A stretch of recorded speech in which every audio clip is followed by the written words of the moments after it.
ঢাকা বাংলাদেশের রাজধানী, প্রাণের শহর। প্রতিদিন ভোরের আলো ফোটার আগেই এই শহর জেগে ওঠে নতুন স্বপ্ন নিয়ে। আপনি জানেন কি, প্রতিদিন করে ১৭০০ মানুষ ঢাকায় প্রবেশ করে জীবিকার খোঁজে, শিক্ষা, চিকিৎসা কিংবা স্বপ্ন পূরণের আশায়। আর কেউ কেউ ফিরে যান নিজের গন্তব্যে। কিন্তু দিন শেষে এই শহরের ভিড় যেন আরও ঘন হয়। ঢাকার জনসংখ্যা আজ ২ কোটিরও বেশি, আর প্রতি বর্গ কিলোমিটারে বাস করছে প্রায় ৪৮,০০০ মানুষ। এর ফলে জন্ম নিচ্ছে তীব্র যানজট, বায়ু ও শব্দ দূষণ। কখনো কখনো শব্দের মাত্রা পৌঁছায় ১১৯ ডেসিবেল, যা স্বাভাবিক সীমার অনেক বেশি।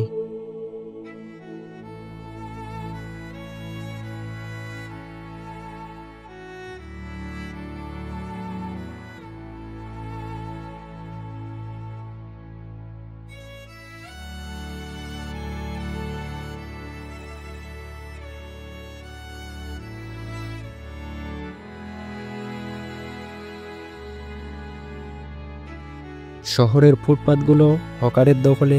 যেখানে হাঁটার কথা পথচারের, সেখানেই বসে আছে পসরা সাজানো দোকান। মার্কেটগুলোতে দিনরাত চলে কেনাবেচা, গায়ে গা লাগিয়ে মানুষ করে চলাফেরা।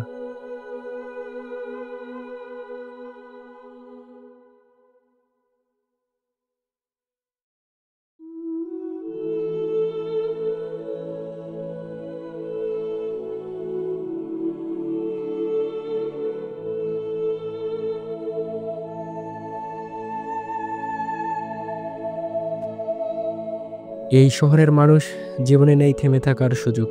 সকালে কর্মক্ষেত্র, সন্ধ্যায় বাজারে, আর রাতে সেই ক্লান্ত শরীর ফিরে যায় ছোট এক ঘরে। তবুও এই শহর ছেড়ে কেউ যায় না, কারণ এখানেই থাকে স্বপ্নের খোঁজে।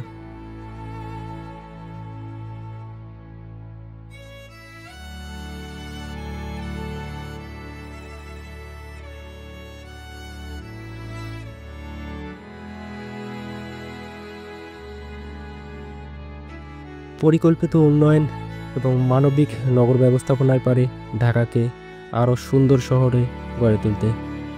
এটাই ঢাকা, চাপের মাঝে প্রাণের শহর, যেখানে প্রতিদিন জন্ম নেয় হাজারো গল্প, হাজারো স্বপ্ন।